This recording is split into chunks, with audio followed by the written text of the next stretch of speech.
कार्तिक पूर्णिमा को हिंदू धर्म का सबसे पवित्र महीना माना जाता है। यूं तो पूर्णिमा प्रत्येक मास के शुक्ल पक्ष का 15वां दिन होता है, लेकिन कार्तिक मास की पूर्णिमा का बहुत ही महत्व माना गया है। इस दिन हिंदू धर्म में गंगा स्नान की भी परंपरा है। गंगा स्नान करने के पश्चात सूर्य देव को अर्घ्य अवश्य देना चाहिए। मानते हैं कि ऐसा करने से मनुष्य को अपने किए गए पापों से मुक्ति प्राप्त होती है। कार्तिक पूर्णिमा के दिन स्नान इत्यादि करके गरीबों को कुछ न कुछ दान करना चाहिए। ऐसा करने से उसका 1000 गुना फल प्राप्त होता है। इस दिन बहुत सारे लोग व्रत भी करते हैं। व्रत का संकल्प किया जाता है और फलाहार किया जाता है। इस दिन भगवान विष्णु और माँ लक्ष्मी की पूजा की जाती है। कई जगहों पर भगवान श्री कृष्ण के विग्रह की पूजा की जाती है। इस विशेष दिवस पर भगवान शिव की भी पूजा करने का विधान है, क्योंकि उन्होंने आज के दिन ही तारकासुर नामक राक्षस का वध किया था। इस दिन सूखे मेवों का प्रयोग करना बहुत अच्छा होता है। फलाहार में सिंघाड़ा इत्यादि लेना चाहिए। कई घरों में इस दिन आटे का मीठा चूर्ण भी बनाकर प्रसाद चढ़ाते हैं। चावल या मखाने की खीर का भी प्रसाद चढ़ाते हैं। कई घरों में बिना लहसुन प्याज का साधारण भोजन भी बनाकर खाते हैं। कार्तिक के महीने में उड़द, मूंग, मसूर, चना, मटर, राई खाना भी वर्जित बताया गया है। कार्तिक मास के पवित्र महीने में मांसाहार का सेवन नहीं करना चाहिए।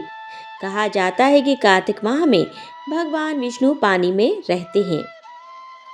एक पौराणिक कथा के अनुसार तारकासुर नामक एक राक्षस था। उसके 3 पुत्र थे, तारकाक्ष, कमलाक्ष और विद्युमाली। तारकासुर बहुत ही बलवान था।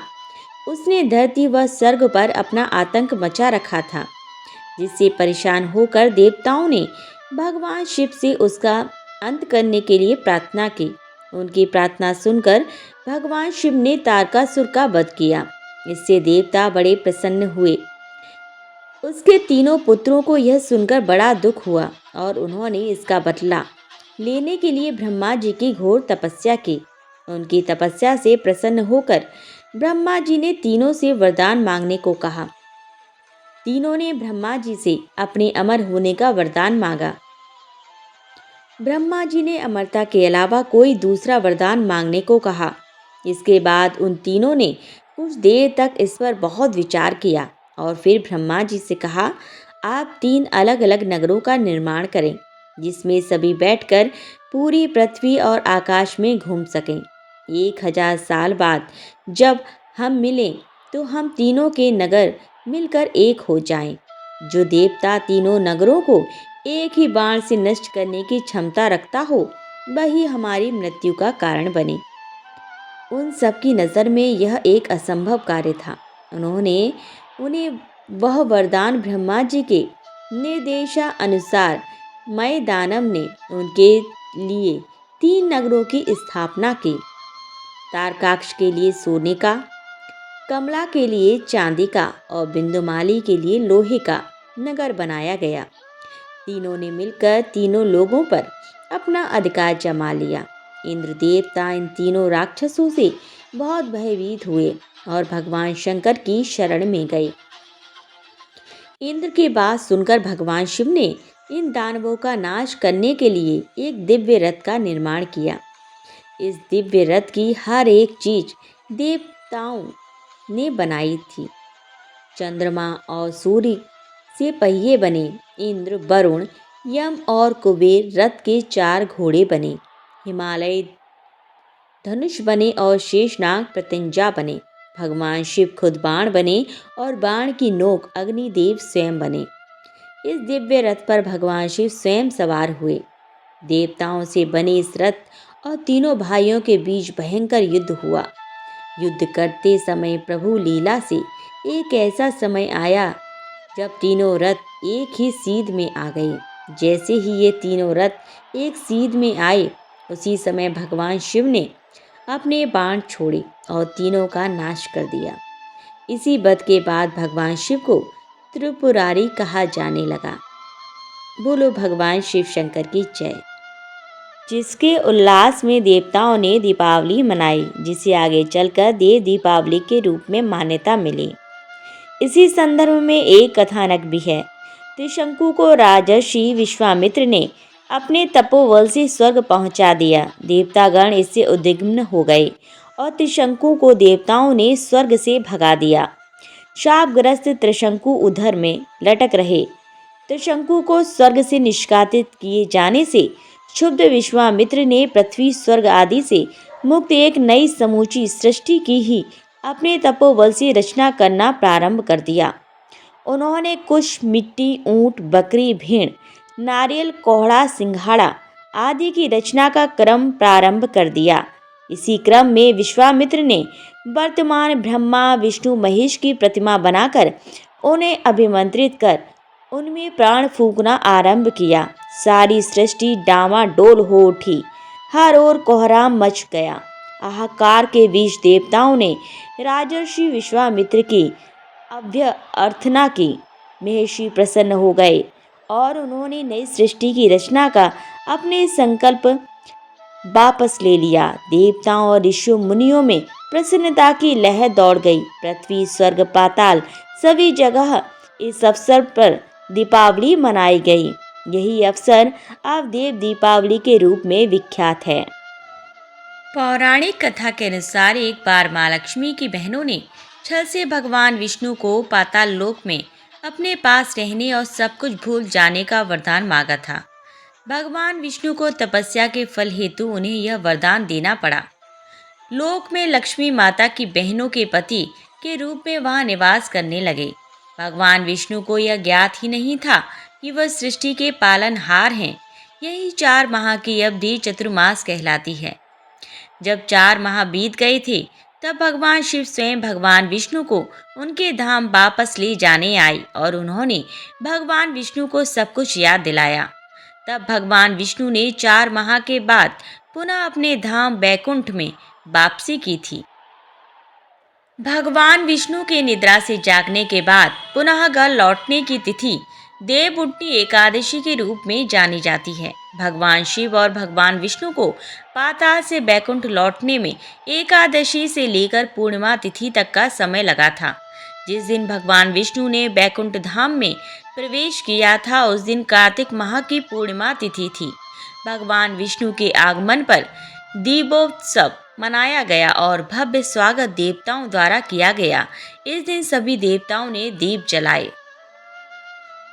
इसी कारण से कार्तिक माह की पूर्णिमा के दिन देव दीपावली मनाने की परंपरा शुरू हुई। देव दीपावली सभी देवताओं के पुनः शक्ति पाने, उनके घर आने और उनकी कृपा बरसाने के प्रतीक के तौर पर मनाई जाती है। द्वापर युग में यशोदा माँ ने श्री कृष्ण से कहा, हे कृष्ण, तुम सारे संसार के उत्पन्नकर्ता, पालनहारी और संहारकर्ता हो। आज मुझे कोई ऐसा व्रत बताओ जिसको करने से मृत्यु लोक में भी स्त्रियों को विधवा होने का भय ना रहे तथा यह व्रत सभी मनुष्यों की मनोकामना पूर्ण करने वाला हो। श्री कृष्ण कहने लगे, हे माता, तुमने अति सुंदर प्रश्न किया है। मैं तुम्हें एक ऐसे व्रत के बारे में विस्तार से बताता हूँ। सौभाग्य की प्राप्ति के लिए स्त्रियों को 32 पूर्णिमा व्रत करना चाहिए। इस व्रत को करने से स्त्रियों को सौभाग्य की प्राप्ति होती है। यह व्रत अत्यंत सौभाग्य देने वाला और भगवान शिव के प्रति भक्ति को बढ़ाने वाला है। यशोदा जी कहने लगी, हे कृष्ण, प्रथम इस व्रत को मृत्युलोक में किसने किया था? इसके विषय में विस्तार से मुझे बताओ। श्री कृष्ण कहने लगे, इस भूमंडल पर अनेक प्रकार के रत्नों से परिपूर्ण कार्तिका नाम की एक नगरी थी। वहाँ चंद्रहास नामक राजा राज्य करता था। उसी नगर में धनेश्वर नाम का एक ब्राह्मण था और उसकी स्त्री अति सुशीला रूपवती थी। दोनों ही उस नगर में बड़े ही प्रेम से रहते थे। घर में धन धान्य आदि की कोई कमी नहीं थी, परंतु उनको बहुत बड़ा दुख था कि उनकी कोई संतान नहीं है। एक समय एक बड़ा योगी उस नगरी में आया। वह योगी उस ब्राह्मण के घर को छोड़कर अन्य सभी घरों से भिक्षा लेकर भोजन किया करता था। वह रूपवती से कभी भी भिक्षा नहीं लेता था। एक दिन वह योगी रूपवती से भिक्षा न लेकर किसी अन्य घर से भिक्षा लेकर गंगा किनारे जाकर भीक्षण को प्रेम पूर्वक ग्रहण करने लगा कि धनेश्वर ने योगी का यह सब कार्य देख लिया। अपनी भिक्षा के अनादर से दुखी होकर धनेश्वर योगी से बोला, हे महात्मन, आप सब घरों से भिक्षा लेते हैं, परंतु आप मेरे घर की भिक्षा कभी नहीं लेते, इसका क्या कारण है? योगी ने कहा, निसंतान के घर की भीख पतितों के अन्न के तुल्य होती है, और जो पतितों का अन्न खाता है वह भी पतित हो जाता है। क्योंकि तुम निसंतान हो, इसीलिए पतित हो जाने के भय से मैं तुम्हारे घर की भिक्षा नहीं लेता। धनेश्वर योगी की यह बात सुनकर बहुत दुखी हुआ और हाथ जोड़कर योगी के पैरों में गिर गया और कहने लगा, हे महाराज, यदि ऐसा है तो आप पुत्र प्राप्ति का उपाय बताएं और सर्वज्ञानी हैं, मुझ पर कृपा कीजिए। हे भगवान, मेरे घर में धन की कोई कमी नहीं है, परंतु मैं पुत्र न होने के कारण अत्यंत दुखी हो, आप मेरे इस दुख का हरण करें। आप सामर्थ्यवान हैं। यह सुनकर योगी कहने लगे, हे ब्राह्मण, तुम चंडी की आराधना करो। घर आकर उसने अपनी पत्नी से सब वेदांत कहा और स्वयं तप करने के लिए वन में चला गया। वन में जाकर उसने चंडी की उपासना की और उपवास किए। चंडी ने 16वें दिन उसको स्वप्न में दर्शन दिया और कहा, हे धनेश्वर, जा, तेरे घर पुत्र होगा, परंतु वह 16 वर्ष की आयु में ही मृत्यु को प्राप्त हो जाएगा। यदि तुम दोनों पति पत्नी 32 पूर्णमासियों का व्रत विधि विधान पूर्वक करोगे तो वह दीर्घायु हो जाएगा। जितनी तुम्हारी सामर्थ्य हो, आटे के दिए बनाकर शिव जी भगवान का पूजन करना, परंतु पूर्णमासी के व्रत 32 होने चाहिए। प्रातः काल होने पर इस स्थान के समीप तुम्हें आम का वृक्ष दिखाई देगा। उस पर चढ़कर तुम एक फल तोड़कर शीघ्र ही अपने घर चले जाना और अपनी पत्नी से सब वेदांत कहना। ऋतु स्नान के पश्चात वह स्वच्छ होकर श्री शंकर भगवान का ध्यान करके उस फल को खा लेगी। शंकर भगवान की कृपा से उसको गर्भ हो जाएगा। जब वो भ्रमण प्रातः काल उठा तो उसने एक स्थान के पास ही आम का वृक्ष देखा, जिस पर एक अत्यंत सुंदर आम का फल लगा हुआ था। उस ब्राह्मण ने उस आम के वृक्ष पर चढ़कर फल को तोड़ने का प्रयत्न किया, परंतु वृक्ष पर कई बार प्रयत्न करने पर भी वह चढ़ नहीं पाया। तब उस ब्राह्मण को बहुत चिंता हुई। तब विघ्न विनाशक श्री गणेश भगवान की वंदना करने लगा।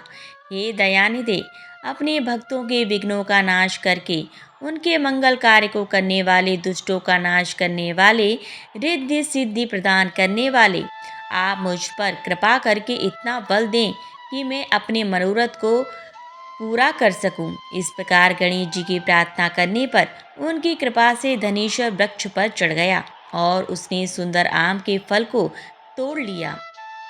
और धनेश्वर ने सोचा, जो वरदान से फल मिला था वो यही है और कोई फल तो दिखाई नहीं दे रहा। उस धनेश्वर ब्राह्मण ने जल्दी से घर जाकर अपनी पत्नी को वह फल दे दिया और उसकी पत्नी ने अपने पति के कहे अनुसार उस फल को खा लिया और वह गर्भवती हो गई। देवी जी की असीम कृपा से उसे एक अत्यंत सुंदर पुत्र उत्पन्न हुआ, जिसका नाम उन्होंने देवीदास रखा। माता पिता के हर्ष और शोक के साथ वह बालक शुक्ल पक्ष के चंद्रमा के भांति वह बालक अपने पिता के घर में बड़ा होने लगा। भवानी की कृपा से वह बालक बहुत ही सुंदर, सुशील, विद्या पढ़ने में बहुत ही निपुण हो गया। दुर्गा जी की आज्ञा अनुसार उसकी माँ ने 32 पूर्णमासी का व्रत करना आरंभ कर दिया, जिससे उसका पुत्र बड़ी आयु वाला हो जाए। 16वां वर्ष लगते ही देवीदास के माता पिता को बड़ी चिंता हो गई कि कहीं उनके पुत्र की इस वर्ष मृत्यु न हो जाए। इसीलिए उन्होंने अपने मन में विचार किया कि यदि यह दुर्घटना उनके सामने हो गई तो वह कैसे सहन करेंगे। इसलिए उन्होंने देवीदास के मामा को बुलाकर कहा, हमारी एक बहुत बड़ी इच्छा है कि देवीदास 1 वर्ष तक काशी में जाकर विद्या अध्ययन करे और उसको अकेला भी नहीं छोड़ना चाहिए। इसीलिए साथ में तुम चले जाओ और 1 वर्ष के पश्चात इसको वापस ले आना। सब प्रबंध करके उसके माता पिता ने काशी जाने के लिए देवीदास को एक घोड़े पर बिठाकर उसके मामा के साथ भेज दिया, परंतु यह बात उसके मामा या किसी और से नहीं बताई। धनेश्वर तथा उसकी पत्नी ने अपने पुत्र की मंगल कामना तथा दीर्घायु के लिए भगवती दुर्गा की आराधना और पूर्णमासियों का व्रत करना आरंभ कर दिया। इस प्रकार बराबर 32 पूर्णमासी के व्रत को उन्होंने पूरा किया। कुछ समय पश्चात एक दिन वह मामा और भांजा मार्ग में रात बिताने के लिए किसी गांव में ठहरे हुए थे। उस दिन उस गांव में ब्राह्मण की अत्यंत सुंदर, सुशीला और गुणवती कन्या का विवाह होने वाला था।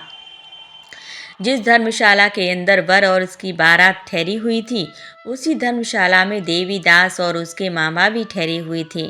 संयोगवश कन्या को तेल आदि चढ़ाकर मंडप आदि का कार्य किया गया, तो लगन के समय वर को धनुर्पात हो गया।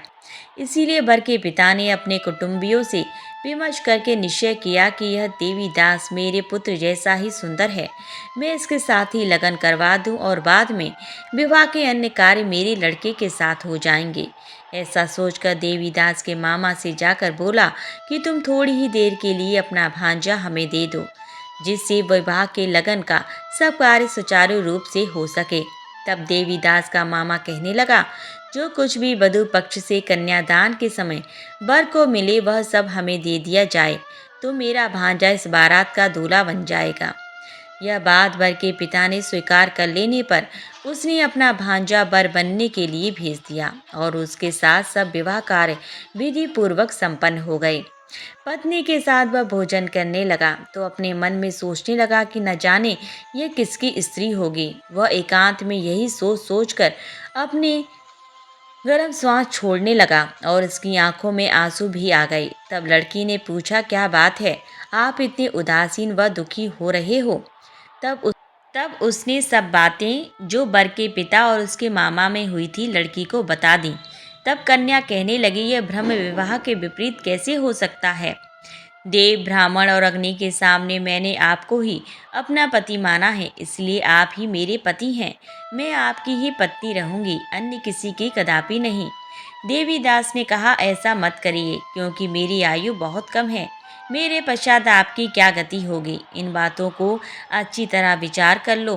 परंतु वह दृढ़ विचारों वाली लड़की थी। वह बोली, जो आपकी गति होगी वह मेरी गति होगी। हे स्वामी, आप उठिए और भोजन कीजिए, आप निश्चय ही भूखे होंगे। तब देवीदास और उसकी पत्नी ने भोजन किया तथा शेष रात्रि वह सोते रहे। प्रातःकाल देवीदास ने अपनी पत्नी को 3 नगों से जड़ी हुई एक अंगूठी दी, एक रूमाल दिया और बोला, हे प्रिय, इसे लो और संकेत समझकर स्थिर चित हो जाओ। मेरा मरण और जीवन जानने के लिए एक पुष्प वाटिका बना लो। उसमें सुगंधी वाली एक नम बालिका लगाओ और उसको प्रतिदिन जल से सींचा करो और आनंद के साथ खेलो कूदो और उत्सव मनाओ। जिस समय और जिस दिन मेरा प्राणांत होगा यह फूल सूख जाएंगे और जब यह फिर से हरे हो जाएं, तो समझ लेना मैं जीवित हूँ। यह बात निश्चय करके समझ लेना, इसमें कोई संशय भी नहीं है। इतना कहकर देवीदास वहाँ से चला गया। प्रातःकाल होते ही वहाँ पर गाजे बाजे बजने लगे और जिस समय विवाह कार्य समाप्त करने के लिए वर तथा सब बाराती मंडप में आए, तो कन्या ने वर को भली प्रकार से देखकर अपने पिता से कहा, यह मेरा पति नहीं है। मेरा पति वही है जिसके साथ रात्रि में मेरा पाणिन ग्रहण हुआ था। इसके साथ मेरा विवाह नहीं हुआ। यदि वह वही पुरुष है तो बताए कि मैंने इसको क्या दिया। वधू पक्ष और कन्या पक्ष कन्यादान के समय जो आभूषण आदि दिए गए थे वो दिखाए तथा रात में क्या गुप्त बातें मैंने इनसे कही यह सब सुनाए। पिता ने उसके कहे अनुसार वर को बुलाया। कन्या की यह सब बातें सुनकर वह कहने लगे, मैं कुछ भी नहीं जानता। इसके पश्चात लज्जित होकर वह अपना समूह लेकर चला गया और सारी बारात भी अपमानित होकर वहां से लौट गई। भगवान श्री कृष्ण बोले, हे माता, इस प्रकार देवीदास काशी विद्यार्थन के लिए चला गया। जब कुछ समय बीत गया तो काल से प्रेरित होकर एक सर्प रात्रि के समय उसको डसने के लिए वहां पर आया। उस विषधर के प्रभाव से उसके शयन का स्थान चारों ओर विष की ज्वाला से विषैला हो गया, परंतु व्रत के प्रभाव से उसको काट नहीं पाया, क्योंकि पहले ही उसकी माता ने 32 पूर्णमासी का व्रत रखा था। इसके बाद माध्याह्न के समय स्वयं काल वहां आया और उसके शरीर से प्राणों को निकालने का प्रयत्न करने लगा। जिससे वह मूर्छित होकर पृथ्वी पर गिर गया। उसी समय माता पार्वती के साथ भगवान शंकर वहां आ गए। उसको मूर्छित दशा में देखकर माता पार्वती जी ने शंकर जी से प्रार्थना की, हे महाराज, इस बालक की माता ने पहले ही 32 पूर्णिमा का व्रत किया था, जिसके प्रभाव से आप इसको प्राण दान दें। भगवान ही के कहने पर भक्त वत्सल भगवान शिव जी ने उसको प्राण दान दे दिया। इस व्रत के प्रभाव से काल को भी पीछे हटना पड़ा और देवीदास स्वस्थ होकर बैठ गया। उधर उसकी पत्नी उसके काल की परीक्षा किया करती थी। जब उसने देखा उस पुष्प वाटिका में पुष्प कुछ भी नहीं रहे तो उसको अत्यंत आश्चर्य हुआ। लेकिन जब वह जैसे ही हरी भरी हो गई तो वह जान गई कि अब उसका पति ठीक ठाक है, वह जीवित हो गया। यह देखकर वह बहुत प्रसन्न हो उठी और पिता से कहने लगी, पिताजी, मेरे पति जीवित हैं, आप उनको ढूंढिए। जब 16वां वर्ष व्यतीत हो गया तो देवीदास भी अपने मामा के साथ काशी से चल दिया। इधर उसके ससुर उसको ढूंढने के लिए अपने घर से जाने वाले ही थे कि वह दोनों मामा भांजा वहां पर आ गए। उनको आया हुआ देखकर उनके सास ससुर को बहुत प्रसन्नता हुई और वह उन्हें अपने घर ले गई। उस समय नगर के निवासी भी वहां इकट्ठे हो गए और सबने निश्चय किया कि अवश्य ही इसी बालक के साथ कन्या का विवाह हुआ था।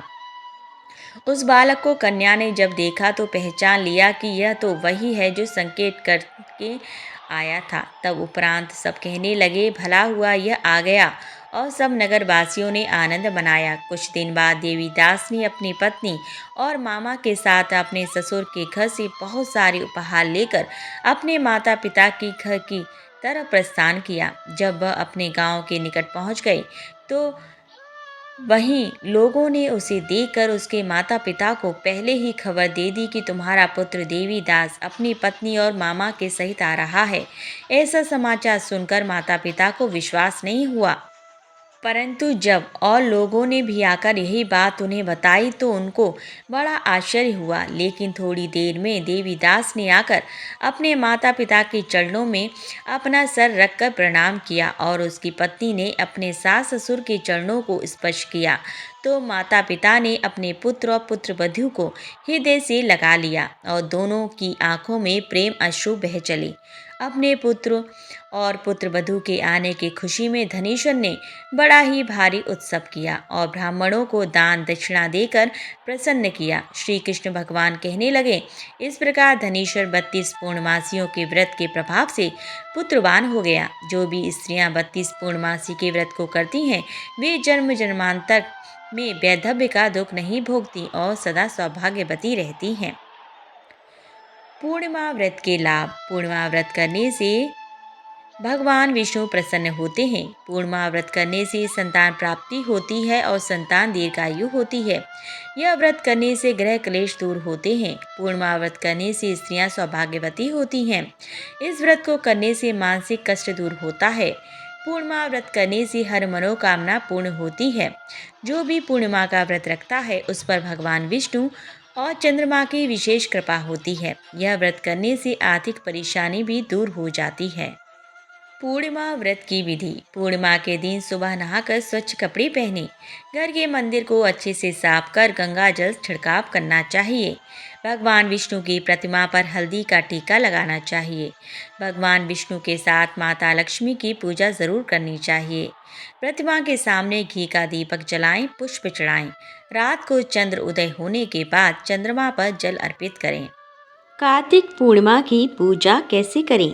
कार्तिक पूर्णिमा को दान करना बेहद शुभ माना जाता है। इसीलिए इस दिन गंगा स्नान कर गरीब और जरूरतमंद लोगों को अनाज दान करना चाहिए। इस दिन गाय, घोड़ा, हाथी व रथ दान करने से संपत्ति बढ़ती है। कार्तिक पूर्णिमा के दिन रात्रि में व्रत और जागरण करने से व्यक्ति की हर मनोकामना पूर्ण हो जाती है। कार्तिक पूर्णिमा के दिन भगवान सत्यनारायण की कथा सुनना बेहद शुभ माना जाता है। कार्तिक पूर्णिमा के दिन तुलसी के पौधे की पूजा कर उसमें जल अर्पित करने से भगवान विष्णु प्रसन्न होते हैं।